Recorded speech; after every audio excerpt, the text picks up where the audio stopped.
சீனு ராமசாமியோட இயக்கத்துல உருவான இடம்பொருள் ஏவல் திரைப்படம் சில பிரச்சனைகளால இன்னும் வெளிவராம இருக்கு. ஆனாலும் விஜய் சேதுபதியே திரும்பவும் ஹீரோவா வச்சு அவர் தர்மதுரைன்ற திரைப்படத்தை இயக்கியிருக்காரு. விரைவில் வெளிவர இருக்கும் இந்த படத்தோட ஆடியோ லான்ச் ஃபங்க்ஷன் சமீபத்தில் நடந்து முடிஞ்சுது.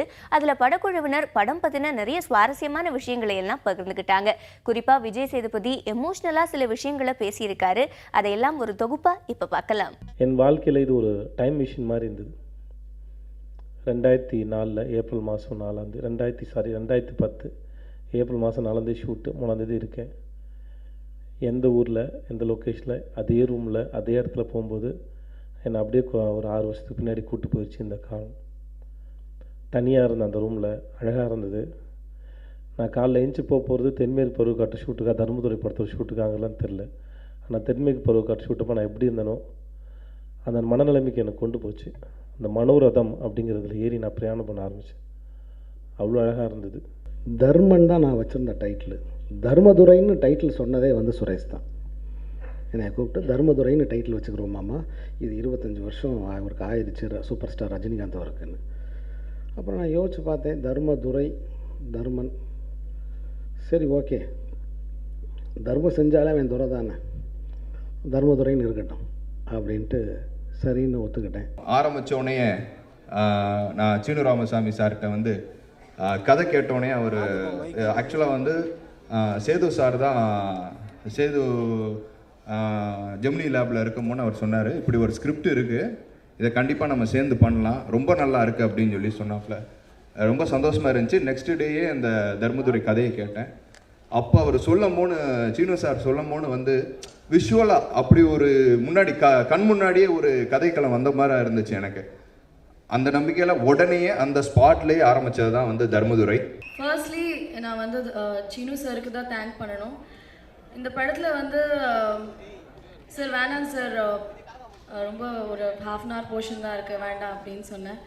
சரிம்மா ஓகே அப்படின்னு சொன்னார். அப்புறம் ரொம்ப நாளுக்கு அப்புறம் இந்த ரோலுக்கு உங்களை தவிர வேறு யாருமே மைண்டில் வர மாட்டேங்கிறாங்க அப்படின்னு சொன்னாங்க. ஸோ அந்த ஒரு பெரிய இதுக்கு நான் அவருக்கு தான் தேங்க் பண்ணணும். எப்போவுமே எனக்கு ஒரு பெரிய சப்போர்ட்டாக இருந்திருக்காரு. So I would like to thank Chinu sir.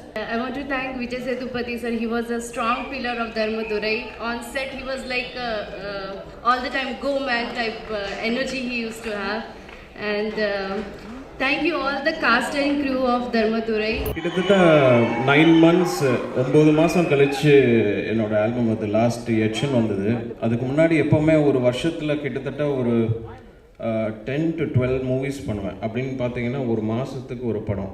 அப்போது டெய்லி ஸ்டுடியோவிலே தான் இருக்கிறது. ஸோ அந்த 9 months break I just took. But அதை எல்லாருமே கம் பேக் அப்படின்னு சொல்கிறாங்க. நான் எங்கேயும் போகல, நான் இங்கே தான் இருந்தேன், கொஞ்சம் ரெஸ்ட் எடுத்தேன்.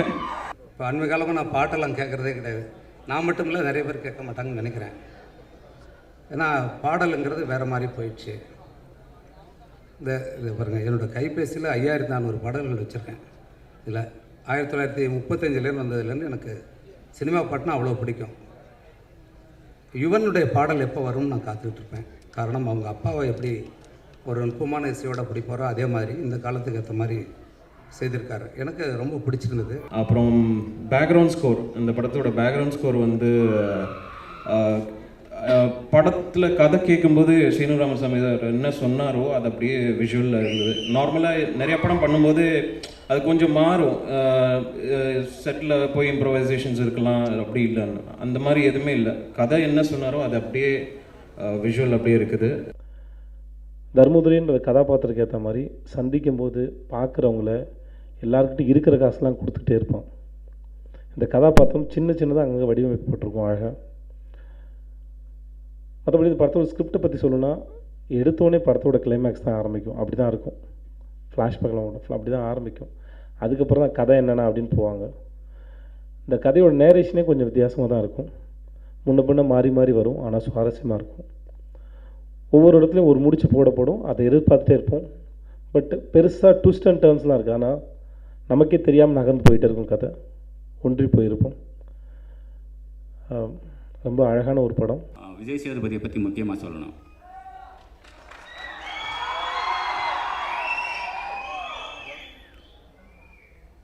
அந்த முதல் படத்துலேருந்து என்ன சீனு தான் இன்ட்ரடியூஸ் பண்ண, அந்த படத்துலேருந்து எல்லா படமும் பார்த்துட்டேன். சமீபத்தில் இந்த சேதுபதி படம், அப்புறம் வந்து இந்த சேதுபதி படம் எனக்கு ரொம்ப பிடிச்சிருந்தது. அதுக்கப்புறம் நானும் ரவுடி தான் அப்படின்ற அந்த மீன், அந்த அம்மாவை மம்மி இதெல்லாம் மீன்னு சொல்கிறது வந்து ஒரு குழந்தை கூப்பிட்ற மாதிரி இருக்குமே மீன்னு சொல்கிறது. அதாவது எந்த கதாபாத்திரத்தை கொடுத்தாலும் விஜய் சேதுபதியால், ஒரு சிலருக்கு, ஒரு சில ஹீரோவுக்கு நான் வந்து ஒரு 2 குழந்தைக்கு அப்பாவாக நடிக்க முடியுமா, இல்லை நான் வந்து வயசான ஆளாக நடிக்க முடியுமா, இல்லை நான் ஒரு காலேஜ் ஸ்டூடெண்ட்டாக நடிக்க முடியுமா, இப்படி ஒருத்தருக்கு ஒரு இமேஜ் இருக்குது. அப்படி எந்த இமேஜுமே இல்லாத மிகச்சிறந்த, ஆகச்சிறந்த, மிகச்சிறந்த நடிகன் வந்து விஜய் சேதுபதி. ஸோ விஜய் சேதுபதி மாதிரி, இது வந்து மேடைக்காக சொல்ல, விஜய் சேதுபதி மாதிரி ஒரு நடிகர் நம்மளோட தமிழ் சினிமாவுக்கு கிடைச்சதுக்காக நம்ம ரொம்ப சந்தோஷப்படணும். படம் வெற்றியடைய வாழ்த்துக்கள். இந்த படத்தை பொறுத்த வரைக்கும் இந்த படத்தில் மிகப்பெரிய ஹீரோயிசம் என்னென்னா, அம்மா, கூட பிறந்த அக்கா, அக்காவோட பொண்ணு, என் வாழ்க்கையில் வர 3 பொண்ணுங்க, இப்படி எல்லா பெண்களுமே இந்த ஹீரோவை ஒரு கட்டத்தில் நகர்த்தி கொண்டு போயிட்டே இருப்பாங்க. ஹீரோ மேலே முழு நம்பிக்கை வச்சுருப்பாங்க. அதுதான் இந்த தர்மதுரையோட மிகப்பெரிய ஹீரோயிசம். அது ரொம்ப அழகாக கதையோடு ஒட்டி வந்திருக்கு.